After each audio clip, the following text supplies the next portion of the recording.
রুমিন ফারহানার কথাগুলো শুনে আপনিও অবাক হয়ে যাবেন।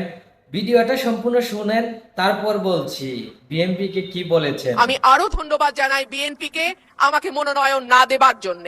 আমাকে মনোনয়ন না দেওয়ার কারণেই আমি বুঝতে পেরেছি বাংলাদেশের টেকনাফ থেকে তেতুলিয়া কত লক্ষ মানুষের ভালোবাসা, দোয়া, সহযোগিতা আমার পাশে ছিল।